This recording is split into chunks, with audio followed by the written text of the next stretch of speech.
नमस्कार दोस्तों, मेरे YouTube चैनल पे आपका स्वागत है। और इस YouTube चैनल पे मैं आपको B triple E RGPV syllabus के अकॉर्डिंग पूरा सॉल्व करवा रहा हूँ। और ये मेरा लेक्चर नंबर 6 है। इस लेक्चर में मैं आपको नोड वोल्टेज मेथड को समझाऊंगा। तो आपके पास जैसे आपने अदर मेथड जैसे देखिए, mesh current method, KVL, KCL, इन सभी मेथड से आपको मेनली क्या सॉल्व करना था, करंट की वैल्यू फाइंड आउट करना था डिफरेंट ब्रांचेस में। तो नोड वोल्टेज मेथड से भी आप क्या कर सकते हैं, डिफरेंट ब्रांचेस में करंट का कैलकुलेशन कर सकते हैं। तो इस मेथड को सॉल्व करने के लिए आपके पास फॉलोइंग स्टेप्स है, इसको अपन डिस्कस कर लेते हैं।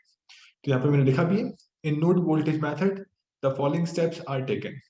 तो आपके पास जो फर्स्ट पॉइंट है वो आपके पास है कि आपके पास in whole network find out the number of nodes and one nodes take as a reference node and voltage of that reference node will be equal to zero. तो जैसे आपने, मैं आपको थोड़ा कंपैरिजन करके बता देता हूँ, है ना। जैसे आपने जब मैं किसकी बात कर रहा था, मैश करंट मेथड की बात कर रहा था, तो मैश करंट मेथड में आपको क्या फाइंड आउट करना था, number of meshes find out करने थे सर्किट में। नोड वोल्टेज मेथड में आपको क्या फाइंड आउट करना है, number of node find out करना है। और नोड आपके पास क्या होता है, नोड आपके पास सर्किट का वो पॉइंट होता है जहां पे आपके पास दो से ज्यादा एलिमेंट कनेक्टेड होते हैं। तो फॉर एग्जाम्पल सपोज ये आपके पास कोई सर्किट है, मान लो यहाँ पे आपके पास कोई वोल्टेज सोर्स कनेक्टेड है V1, यहाँ पे आपके पास रेजिस्टेंस कनेक्टेड है R1, अगेन यहाँ पे आपके पास रेजिस्टेंस कनेक्टेड है R2, यहाँ पे आपके पास अगेन रेजिस्टेंस कनेक्टेड है R3, यहाँ पे रेजिस्टेंस कनेक्टेड है R4, यहाँ पे आपके पास रेजिस्टेंस कनेक्टेड है I5 R5, यहाँ पे आपके पास वोल्टेज कनेक्टेड है V2। तो ये आपके पास कोई सर्किट की बात। तो इस सर्किट में आपको सबसे पहले फाइंड आउट करना है नंबर ऑफ नोड की वैल्यू फाइंड आउट करना है। ठीक है, तो आपके पास जो भी क्वेश्चन गिवन होगा, सबसे पहले आपके पास होल सर्किट में आपको number of node find out करना है। और नोड आपके पास सर्किट का वो पॉइंट होता है जहां पे आपके पास दो से ज्यादा ब्रांचेस कनेक्टेड, मतलब आपके पास तीन ब्रांचेस कनेक्ट होना चाहिए। तो आप देख रहे हैं कि इस पॉइंट पर आपके पास तीन ब्रांचेस कनेक्टेड है। ये फर्स्ट कंप्लीट ब्रांच, ये सेकंड ब्रांच, ये थर्ड ब्रांच। तो ये आपके पास फर्स्ट नोड हो गया। सेकंड आपके पास यहाँ पे देख रहे हैं कि आपके पास तीन ब्रांचेस कनेक्टेड है, R3 R5 R4। तो ये आपके पास नोड सेकंड हो गया। और थर्ड आप यहाँ पे नीचे देख रहे हैं, ये सभी पॉइंट आपस में शॉर्ट सर्किट हैं। तो ये सभी शॉर्ट सर्किट पॉइंट आपके पास एक और नोड को रिप्रेजेंट करेंगे, इसका अपन क्या बोलेंगे, नोड 3। ठीक है, और आपको कहना क्या है, आपके पास यहाँ पे आपके पास नंबर ऑफ नोड कितने हो गए, आपके पास 3 हो गए। और मैंने आपको क्या बताया कि आपके पास नोड वोल्टेज मेथड में आपको किसी भी एक नोड को एज अ रेफरेंस नोड आपको अज्यूम करना पड़ेगा। तो जनरली अपन जहाँ पे आपके पास बैटरी के नेगेटिव टर्मिनल कनेक्टेड होते हैं, उस नोड को अपन क्या बोल देते हैं, रेफरेंस नोड बोल देते हैं। तो यहाँ पे आपने क्या कंसिडर कर लिया कि आपके पास जो नोड नंबर 3 है, नोड 3 है, उसको आपने क्या अज्यूम कर लिया, रेफरेंस नोड अज्यूम कर लिया। तो ये आपके पास फर्स्ट पॉइंट था जिसको मुझे डिस्कस करना था। ठीक है, तो यहाँ पे आपके पास फर्स्ट पॉइंट डिस्कस कर लिया। सेकंड पॉइंट पे अपन आ जाते हैं। ठीक है, और आपके पास जो रेफरेंस नोड है, तो रेफरेंस नोड का जो वोल्टेज है वो आपके पास क्या होगा, इक्वल टू जीरो होगा। तो ये आपके पास इंपॉर्टेंट है, जिसको मैं बता देता हूँ कि आपके पास जो रेफरेंस नोड है उसका आपके पास क्या अज्यूम करना पड़ता है, वोल्टेज जीरो। मतलब आपके पास जो भी रेफरेंस नोड है, नोड 3 है, उसका वोल्टेज किसके बराबर होगा, 0 वोल्ट के बराबर होगा। ठीक है, तो ये इंपॉर्टेंट पॉइंट था। ठीक है, अब मैं सेकंड पॉइंट पे जाता हूँ। सेकंड पॉइंट आपके पास है, other than reference node assign voltage for all the nodes. ठीक है, अब आपको क्या करना है, जो भी आपके पास रेफरेंस नोड के अलावा, है ना, आपको समझ में आ रहा है कि यार रेफरेंस नोड का जो वोल्टेज है वो आपके पास जीरो के बराबर हो गया, तो उसको कुछ असाइन करने की जरूरत ही नहीं है, क्योंकि वोल्टेज की वैल्यू आपको ऑलरेडी मालूम है। ये आपके पास वोल्टेज इक्वल टू जीरो हो गया इसका। अब आपको V1 और V2 की वैल्यू फाइंड आउट नहीं है, मतलब वन और two second voltage, one node और सेकंड नोड का आपको वोल्टेज नहीं मालूम, तो आपको क्या करना पड़ेगा, दोनों नोड के लिए वोल्टेज असाइन करना पड़ेगा। तो यहाँ पे आपने वोल्टेज असाइन कर लिया V1, यहाँ पे वोल्टेज असाइन कर लिया V2। तो यहाँ पे आपके पास फर्स्ट वोल्टेज हो गया V1 और V2। तो आपको अल्टीमेट फाइंड आउट क्या करना है, आपको अल्टीमेट V1 और V2 का कैलकुलेशन करना है। ठीक है, नोड वोल्टेज मेथड में। तो ये आपके पास सेकंड पॉइंट आपको क्लियर हो गया होगा। लास्ट आप थर्ड पॉइंट है, उसमें क्या लिखा है, right the Kirchhoff current law equation for each node. अब आपको क्या करना है, जितने भी आपके पास अदर देन डिफरेंस नोड है, डिफरेंस नोड के अलावा जितने भी नोड है, उन सभी नोड के लिए आपको किसकी इक्वेशन लिखना है, आपको इक्वेशन लिखना है, केसीएल की इक्वेशन लिखना है, किरचॉफ करंट लॉ की इक्वेशन लिखना है। ठीक है, ये थर्ड पॉइंट है। फोर्थ पॉइंट क्या है, if voltage and resistance is given then they use the formula I equal to V divided by R। ये आपके पास पॉइंट क्या, मैं आपको समझा देता हूँ। आपके पास क्या है कि अगर आपके पास देखो यहाँ पे आप देख रहे हैं कि मान लो आपके पास क्या करोगे, V1 और V2 आपने नोड अज्यूम कर लिए। अब मुझे नोड फर्स्ट पे केसीएल की इक्वेशन लगाना है, नोड टू पे भी केसीएल की इक्वेशन लगाना है। जब मैं केसीएल की इक्वेशन लगाऊंगा, तो अपन क्या अज्यूम करेंगे, तो यहाँ पे एक और पॉइंट मैं आपको पहले ही बता देता हूँ, मैंने नोट करके बाद में लिखा है। कि जैसे आपने मैश करंट मेथड की बात कर रहे थे, तो मैश करंट मेथड में जिस भी आप मैश की बात कर रहे थे, उस मैश करंट को बाकी मैश के करंट के कंपैरिजन में आपने बड़ा अज्यूम किया था। एज इट इज जब आप किसकी बात करते हैं, नोड वोल्टेज मेथड की बात करते हैं, तो मान लो आप नोड वन को सॉल्व कर रहे हैं, तो नोड वन को जब सॉल्व करेंगे तो अपन क्या अज्यूम करेंगे कि नोड वन का जो वोल्टेज है वो नोड टू के वोल्टेज से बड़ा है। और जब मैं नोड टू को सॉल्व करूंगा, तो नोड टू के लिए जब मैं इक्वेशन लिखूंगा, तो नोड टू की इक्वेशन जब लिखूंगा तो आप क्या अज्यूम करोगे, नोड टू का वोल्टेज नोड वन के वोल्टेज से बड़ा है। ठीक है, तो इसके कहने का मतलब ये है कि आपके पास जिस भी नोड की बात कर रहा हूँ, उस नोड के वोल्टेज को बाकी जितने भी वोल्टेज है उससे अपन बड़ा जूम करके चल रहे हैं। ठीक है, तो यहाँ पे आप कंफ्यूज मत होना, यहाँ पे मैंने V1 V2 लिख दिया, यहाँ पे V1 V2 लिख दिया। इसकी नेमिंग में चेंज कर देता हूँ, एक काम करता हूँ, इसको मैं E1 E2 कर देता हूँ, इंड्यूस वोल्टेज। तो यहाँ पे आपके पास हो गया, ये हो गया E1 और ये आपके पास हो गया E2, तो कंफ्यूजिंग ना हो इसलिए मैंने लिख दिया। ठीक है, तो आपको जब नोड वन की बात करूंगा, तो नोड वन के वोल्टेज को बाकी नोड के कंपेरिजन में बड़ा जूम करूंगा। मतलब आपके पास E1 E2 से तो बड़ा हो गई, साथ में V2 से भी बड़ा होगा। तो V1 ग्रेटर देन V2 मैंने लिख दिया। पर लेकिन ये जितने भी वोल्टेज आपके पास V1 है वो आप अज्यूम करके चल रहे हैं, ऐसा होगा नहीं, हो सकता है गलत भी हो। तो आपके पास E1 और E2 से भी बड़ा होगा वोल्टेज। हाँ, V1 जो वोल्टेज है आपने क्या अज्यूम किया है कि वो E1 और E2 से भी बड़ा है। तो जब मैं नोड टू की बात करूंगा, तो नोड टू का वोल्टेज V1 से तो बड़ा होगा, V2 का वोल्टेज V2 से तो बड़ा होगा। और आप ये भी अज्यूम करके चलोगे कि आपके पास V2 का वोल्टेज E2 और E1 के वोल्टेज से भी बड़ा है। ये अज्यूम कर रहे हैं। ठीक है, ये गलत भी हो सकता है, पर आपको सिर्फ जब सॉल्व करेंगे तो अपन अज्यूम करके चलेंगे। तो ये आपको ये अजम्पशन लेके चलना पड़ेगा। तो मैंने आपको क्या बताया था कि आपके पास केसीएल की इक्वेशन लिखना है। जब आपके पास नोड वन का वोल्टेज बाकी नोड की वोल्टेज से बड़ा है, तो आपको मालूम है कि जब करंट की डायरेक्शन में फाइंड आउट करते हैं, तो करंट आपके पास हायर पोटेंशियल से लो पोटेंशियल फ्लो होता है। तो हाई पोटेंशियल सर्किट का वो टर्मिनल होता है जहां पे आपके पास करंट वहां से निकलता है। तो अगर मैं नोड वन की बात करता हूँ, तो नोड वन का जो वोल्टेज है वो बाकी वोल्टेज से बड़ा है, तो आपके पास सर्किट का जो करंट है वो यहीं से निकलेगा। तो यहाँ पे आपके पास मान लो I1 करंट निकल रहा है, यहाँ से आपके पास I2 करंट निकल रहा है, यहाँ पे आपके पास I3 करंट निकल रहा है। तो आपको जो I1 का कैलकुलेशन करना है, तो जब मैं करंट का कैलकुलेशन करूंगा, तो करंट के कैलकुलेशन करने के लिए मैं किसके इक्वेशन का यूज करूंगा, I equal to V divide by R equation का यूज करूंगा। ये इक्वेशन कहाँ से आती है, ओम्स लॉ से। तो इस इक्वेशन में जो V है वो आपके पास किसको रिप्रेजेंट कर रहा है, वो रिप्रेजेंट कर रहा है इक्विवेलेंट वोल्टेज को।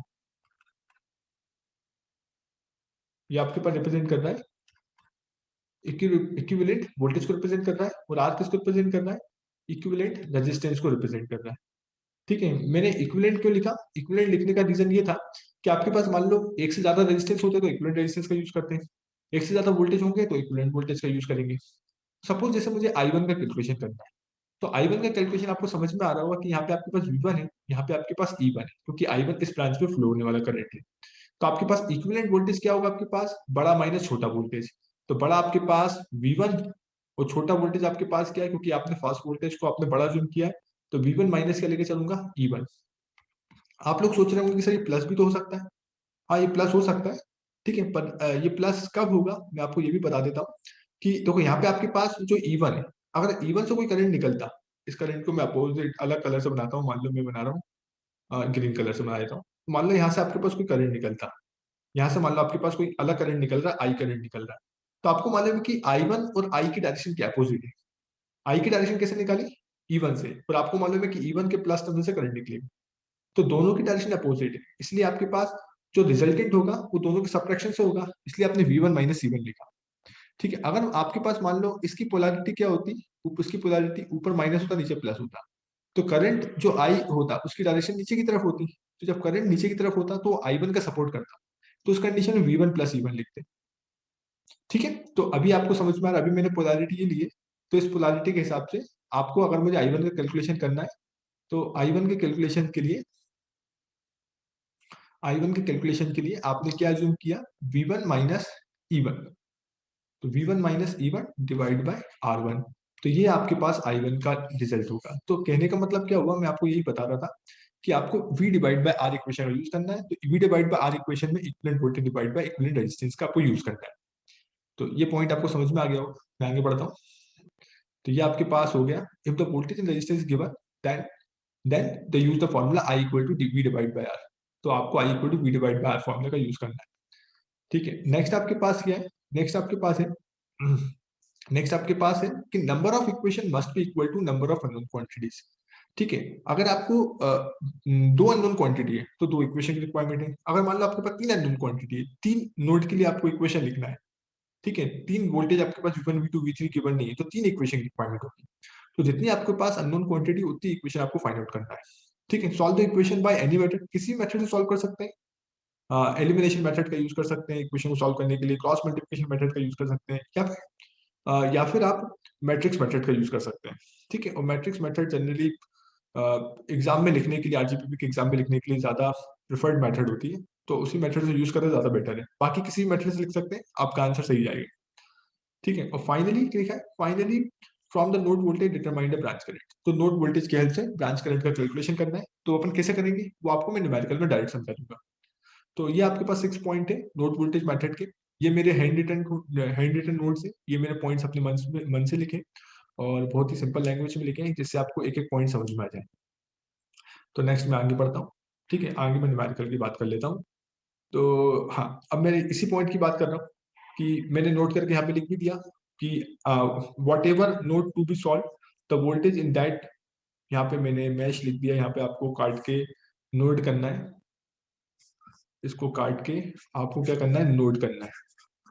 इसको हटा देता हूँ मैं, यहाँ पे लिख देता हूँ नोड। ठीक है, नोड। ठीक है, तो whatever node to be solve the voltage in that node assume to be greater than other node voltage. तो आपको मैंने वही बताया कि अगर आप नोड वन को सॉल्व करते हैं तो नोड वन के वोल्टेज को बाकी नोड के कंपेरिजन में वोल्टेज से आप बड़ा अज्यूम करके चलेंगे। और मान लो आप नोड टू की बात कर रहे हैं, तो नोड टू को जब सॉल्व करेंगे, नोड टू के लिए इक्वेशन लिखेंगे, तो नोड टू के वोल्टेज को बाकी नोड के कंपेरिजन में आपको बड़ा अज्यूम करके चलना है। ये सिंपल सा पॉइंट था। ठीक है, तो ये आप यहाँ पे सॉल्व कर लेना। ये थोड़ा सा मेरा मिस्टेक हो गया था, तो मैंने यहाँ पे इसको काट दिया, मिस्टेक हो जाता है जब फ्लो में लिखते हैं तो मिस्टेक हो जाता है। तो इसको मैं मिटा देता हूँ। ठीक है, होपफुली आपने लिख दिया होगा, मिस्टेक सॉल्व कर लिया होगा, मिस्टेक को सही कर लिया होगा। ठीक है, हाँ, ये आपके पास क्वेश्चन, इस क्वेश्चन की मैं बात कर रहा हूँ। ठीक है, find the current in the various branches of the circuit shown in figure. तो आपको ये क्वेश्चन सॉल्व करना है नोड मेथड से। तो नोड मेथड से कैसे सॉल्व करूंगा, तो आप सबसे पहले देखो, ये आपके पास क्वेश्चन गिवन, तो इस क्वेश्चन को आपको नंबर ऑफ नोड की फॉर्म में तोड़ना है ना। सबसे पहले देखना है कि कितने नंबर ऑफ नोड इसमें बन रहा है। और नोड आपके पास सर्किट का कौन सा पॉइंट होता है जहाँ पे दो से ज्यादा ब्रांचेस कनेक्टेड होती है। कुछ लोग सोच रहे होंगे सर ये नोड हो सकता है क्या, ये नोड नहीं हो सकता। ठीक है, क्योंकि यहाँ पे आपके पास दो ब्रांचेस कनेक्टेड है। इसको सिंगल ब्रांच भी बोल सकते हैं, क्योंकि दोनों आपस में सीरीज में कनेक्टेड है, तो सिंगल ब्रांच भी बोल सकते हैं। तो इसलिए आपके पास हमेशा कंफ्यूजिंग होता है ब्रांच, दो ब्रांच का। इसलिए अपन जब भी नोड की बात करते हैं तो तीन, तो अपन बोलते हैं कि तीन ब्रांच कनेक्टेड होना चाहिए। तो यहाँ पे आपके पास तीन ब्रांचेस कनेक्टेड है, ये फर्स्ट ब्रांच, ये सेकंड ब्रांच, थर्ड ब्रांच, तो ये नोड ये बन गया। यहाँ पे भी आपके पास तीन ब्रांच कनेक्टेड है, एक दो तीन, ये भी एक नोड ये बन गया। तो यहाँ पे सभी शॉर्ट सर्किट पॉइंट है, तो आप देख रहे हैं सभी शॉर्ट सर्किट पॉइंट है और बहुत सारे पॉइंट कनेक्टेड है। ठीक है, एक दो तीन चार, चार ब्रांचेस कनेक्टेड है, तो इसको मैंने क्या बोलते हैं, नोड नंबर 3 बोल दिया। तो इसको मैंने बनाया भी आपको समझाने के लिए, और सर्किट जैसे आपको क्लियर हो जाए। तो ये जितने भी शॉर्ट सर्किट पॉइंट है, तो शॉर्ट सर्किट पॉइंट को मैंने एक ही पॉइंट से डिस्कस कर दिया। तो ये आपके पास node first, node two, node three. तो आपको क्या करना था, जो भी सर्किट था उसमें number of node find out करने थे, तो मैंने सर्किट को तीन नोड में डिवाइड कर दिया। अब आपको क्या करना है, किसी भी एक नोड को एज ए रेफरेंस नोड लेना है। तो अपन क्या अज्यूम करेंगे कि जो भी आपके पास नेगेटिव टर्मिनल से आ रहा है, जो कनेक्टेड डायरेक्ट डायरेक्ट नेगेटिव से जो कनेक्टेड है, ठीक है, उसको मैं बोल देता हूँ कि ये मेरा रेफरेंस नोड हो जाएगा, है ना। आप हमेशा याद रखना कि आपको जो नीचे वाला टर्मिनल है नोड, उसी को एज अ रेफरेंस नोड लेना, अदरवाइज आप क्या कंफ्यूज होगी सॉल्व करने पर। तो आपने इसको क्या ले लिया, एज अ रेफरेंस नोड ले लिया, और रेफरेंस नोड का जो वोल्टेज है वो कितना होता है, आपके पास जीरो होता है। तो अगर मैं इसको लिखना चाहूँ तो लिख सकता हूँ कि आपके पास जो V3 है, V3 इक्वल टू क्या होगा, 0 वोल्ट, क्योंकि आपने इसको क्या अज्यूम किया है, रेफरेंस नोड, रेफरेंस नोड आपने अज्यूम कर लिया है। ठीक है, तो आगे बढ़ जाता हूँ मैं। ठीक है, आगे अपन कैसे सॉल्व करेंगे आपको समझ में जाएगा। अब मुझे क्या करना है, मुझे क्या करना है कि नोड वन और नोड टू को आपको वोल्टेज असाइन करना है।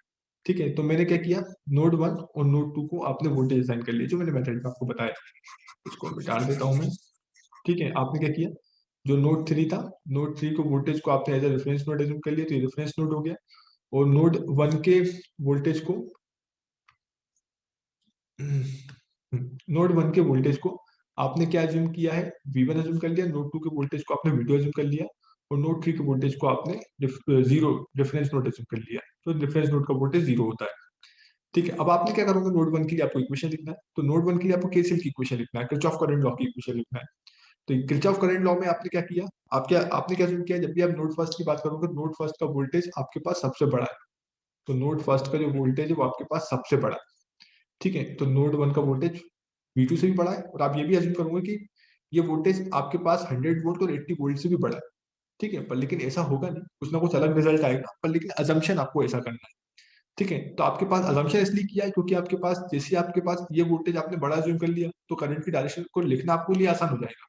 तो करंट की डायरेक्शन क्या होगी, आपके पास हमेशा करंट हाई पोटेंशियल से लो पोटेंशियल पे होता है, तो करंट की डायरेक्शन क्या होगी, हाई पोटेंशियल से लो पोटेंशियल। तो ये रहा आपके पास करंट की डायरेक्शन, जो भी आपके पास हाई पोटेंशियल पॉइंट है वहां से करंट लीव करेगा। तो I1, I2, I3 तीन करंट मैंने लीव करते हुए डिजाइन कर लिए। अब मुझे इस पॉइंट पे कौन सी इक्वेशन लिखना है, केसीएल की इक्वेशन लिखना है। तो मैं यहाँ पे केसीएल की इक्वेशन लिख देता हूँ। तो केसीएल की इक्वेशन क्या होगी, इनकमिंग इक्वल टू आउटगोइंग। ठीक है, तो ये सभी आपके पास आउटगोइंग है, इनकमिंग आपके पास जीरो है, तो I1 plus I2 plus I3 equal to zero. अब मुझे I1, I2, I3 तीनों की इक्वेशन लिखना है। तो I1 की वैल्यू कैसे लिखूंगा मैं, है ना, I1 की इक्वेशन मैं आपको बता देता हूँ। आपको मालूम है कि ये 100 वोल्ट है, 100 वोल्ट के प्लस टर्मिनल है, ये आपके पास प्लस टर्मिनल, ये माइनस टर्मिनल, तो यहाँ से आपके पास कुछ ना कुछ करंट निकलेगा, है ना, अज्यूम करने के लिए। तो I1 और I एक दूसरे को क्या कर रहा है, अपोजिट डायरेक्शन में, तो दोनों आप एक दूसरे को क्या कर रहे हैं, अपोज कर रहे हैं। तो आपके पास V1 माइनस 100 होगा, डिवाइड बाई 20 होगा, जैसा मैंने आपको समझाया था। ठीक है, और तो यहाँ पे मैंने लिख दिया उसको, है ना, यहाँ पे देख लो। तो यहाँ पे मैंने लिखा V1 माइनस 100 डिवाइड बाई 20। ठीक है, सेकंड मुझे I2 की वैल्यू लिखना, I2 की वैल्यू, तो I2 की वैल्यू कैसे लिखूंगा, यहाँ पे देखो, I2 मतलब V1, और ये आपके पास 0 वोल्ट है ना, 0 वोल्ट यहाँ पे भी, तो 0 वोल्ट यहाँ पे भी होगा। तो V1 माइनस 0 डिवाइड बाई 10, है ना। आपको कौन सी इक्वेशन यूज करना है, केसीएल की इक्वेशन यूज करना है। तो केसीएल की इक्वेशन क्या होगी आपके पास, I equal to V divide by R। तो V मतलब इक्विवेलेंट वोल्टेज होगा, और रेजिस्टेंस में क्या होगा आपके पास, इक्विवेलेंट रेजिस्टेंस होगा।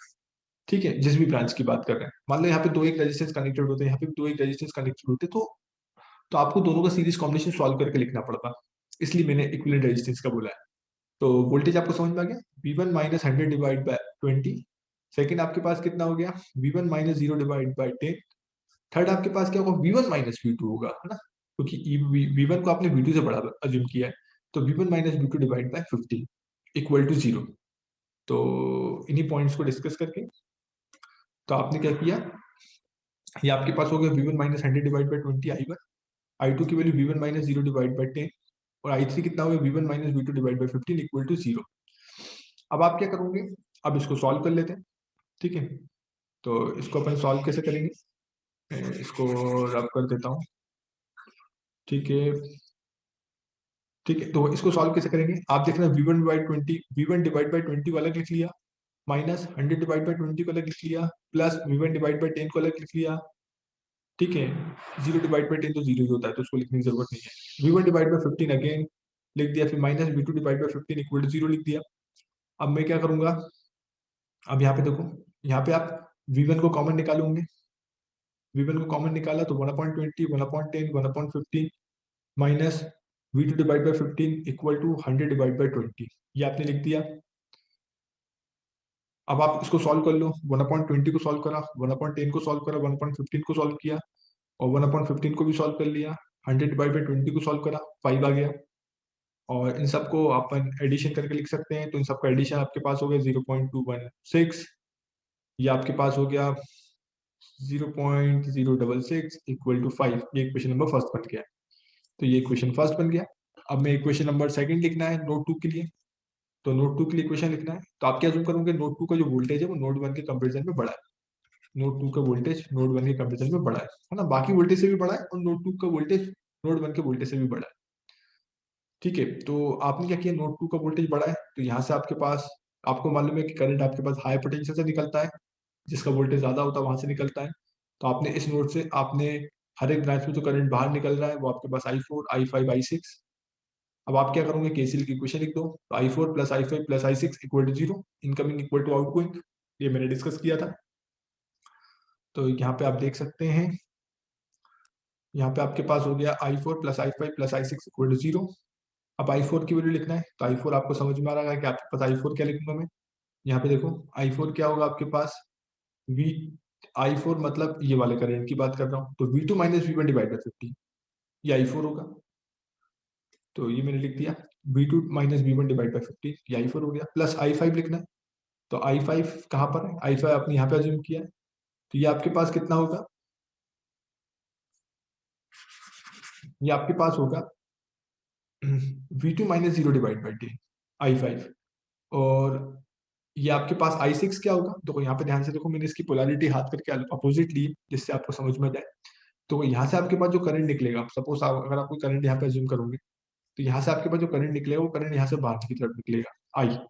ठीक है, तो I6 और I एक दूसरे को सपोर्ट कर रहे हैं, इसलिए आपके पास जो इक्विवेलेंट वोल्टेज है वो क्या होगा, V2 प्लस 80 डिवाइड बाय 10 होगा, V2 प्लस 80 डिवाइड बाय 10। तो यहाँ पे मैं आपको दिखा भी देता हूँ मैंने क्या लिखा है,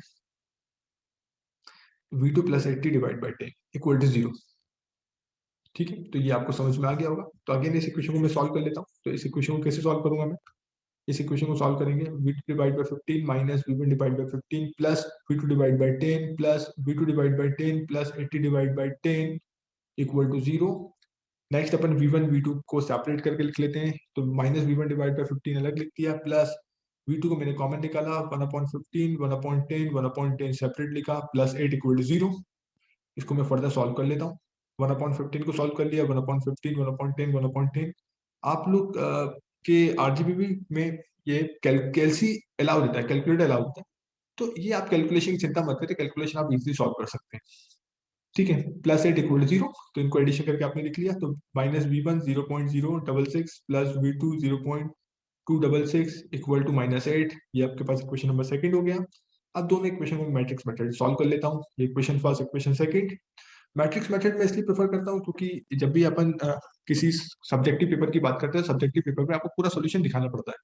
तो आप डायरेक्ट सोल्यूशन लिखोगे तो आपको थोड़े से कम हो सकते हैं, थोड़े कम मार्क्स मिले। पर लेकिन अगर आप को कोई सब्जेक्टिव पेपर निकालना है तो आप डायरेक्ट लिखें तो उससे आपको हेल्प मिलेगा। तो आप क्या करोगे, कोएफिशिएंट मैट्रिक्स डिजाइन कर लो। V1 V2 की कॉलम मैट्रिक्स 5 माइनस 8 की मतलब हाँ कॉलम मैट्रिक्स 5 माइनस 8 की कॉलम मैट्रिक्स, और यहाँ पे आपने कोएफिशिएंट की स्क्वायर मैट्रिक्स डिजाइन कर ली, 0.216 -0.066 -0.066 0.266। अब मैं क्या करूंगा, अगेन आपको डेल वन डेल टू और डेल की वैल्यू फाइंड आउट करना है। मैंने आपको क्या बताया था, डेल वन क्या होता है, फर्स्ट कॉलम को 5 माइनस से रिप्लेस करूंगा, उसका डिटर्मिनेंट सॉल्व करूंगा। तो ये आपने लिख दिया है ना, सॉल्व कर दिया, 5 माइनस 8 यहाँ पे लिख दिया, माइनस 0.066 और 0.266 को एज इट इज लिखा, इसको सॉल्व कर दिया, तो आपके पास 0.802 आ गया है ना। कैसे सॉल्व करते हैं, सॉल्व करना किसी को नहीं आता मैं बता देता हूँ, 5 का मल्टीप्लाई इसमें करेंगे, फिर माइनस, फिर इसका मल्टीप्लाई इसमें करेंगे। ठीक है, ये आपके पास हो गया, इसको सॉल्व करूंगे आपके पास यही रिजल्ट मिलेगा, सॉल्व करके आप देख सकते हैं। नेक्स्ट मुझे डेल टू की वैल्यू फाइंड आउट करना है। डेल टू कैसे सॉल्व करोगे, डेल टू आपके पास हो गया 0 पॉइंट, डेल टू मतलब आपको क्या करना है, जो सेकंड कॉलम है उसको 5 माइनस 8 से रिप्लेस करेंगे। तो सेकंड कॉलम आपके पास हो गया, फर्स्ट कॉलम को एज इट इज लिखा 0.216 और माइनस 0.066, सेकंड कॉलम को रिप्लेस कर दिया 5 माइनस 8 से, डिटरमिनेंट सॉल्व किया, तो ये आपके पास आंसर निकल गया। तो डेल आपके पास क्या है, जो भी आपने एज इट इज जो भी आपके पास स्क्वायर मैट्रिक्स थी उसका डिटरमिनेंट सॉल्व करना है। तो 0.216 माइनस 0.066 माइनस 0.066 0.266 को सॉल्व किया, तो ये आपके पास डेल मिल गया। अब मेरे पास ये डेल वन है, डेल टू है, डेल तीनों की वैल्यू निकल गई। V1 की वैल्यू किसके बराबर होगी, del one divide by del, V2 कितना होगा, del two divide by del. ये वैल्यू आपके पास है, सॉल्व कर लेना, तो V1 V2 की वैल्यू फाइंड आउट हो गई। तो V1 V2 आपके पास फाइंड आउट हो चुका है, V1 आपके पास है 15.1 और V2 आपके पास है 26.3। तो अब मुझे क्या करना है, ब्रांच करंट का कैलकुलेशन करना है। तो ब्रांच करंट कैसे कैलकुलेट करूंगा, है ना, ये मैं आपको डायग्राम में बता देता हूँ जिससे आपको हेल्प मिल जाएगा। ठीक है, जो आपके पास क्वेश्चन जहाँ पे गिवन था वहीं पे एक्सप्लेन कर देता हूँ, फिर आप डायरेक्ट फॉर्मूले का यूज करके सॉल्व कर सकते हैं, क्योंकि अल्टीमेट आपको V1 V2 की हेल्प से सब कुछ निकल जाएगा। यहाँ पे देखो, ये आपके पास था V1, ये आप था आपके पास V2, यहाँ पे आपको ये फर्स्ट ब्रांच करंट निकालना है, मान लो इस करंट का कैलकुलेशन करना है। तो V1 आपको मालूम है, तो V1 है ना, V1 आपको मालूम है। ठीक है, तो आपने अगर करंट की डायरेक्शन एज्यूम करिए तो V1 माइनस 100 डिवाइड बाई 20 कर दो। ठीक है, तो अगर आपके पास V1 बड़ा होगा तो पॉजिटिव आंसर होगा, अगर V1 छोटा हो तो नेगेटिव आंसर होगा। नेगेटिव आंसर ये शो करता है कि आपने जो अज्यूम किया था करंट की डायरेक्शन, वो आपने गलत अज्यूम कर ली थी। सिर्फ इतना आपके पास डिफरेंस पड़ेगा, ठीक है। अगर मुझे इसमें निकालना है तो V1 minus zero, V1 minus zero divide by 10, V1 की वैल्यू आपको मालूम है। फिर अगर इसमें निकालना है तो इसमें अपन क्या करेंगे, बड़ा माइनस छोटा करेंगे, या तो V1 बड़ा होगा तो V2 बड़ा होगा, ठीक है। इस क्वेश्चन में V2 बड़ा है तो V2 minus V1 divide by 15 कर देंगे, इस ब्रांच में निकल जाएगा। इसमें निकालना है तो V2 minus zero divide by 10 कर देंगे, और इसमें निकालना है तो अगेन आपके पास क्या होगा, V2 प्लस 80 डिवाइड बाई 10 हो जाएगा। तो पांचों की पांचों ब्रांच में आपने करंट का कैलकुलेशन कर लिया है ना, यही आपको सॉल्व करना था। मैं आपको दिखा देता हूँ।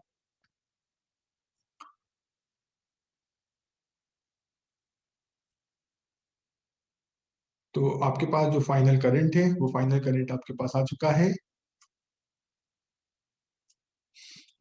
I1 equal to V1 minus 100 divide by 20। Second आपके पास निकल गया I2 V1 डिवाइड बाई 10।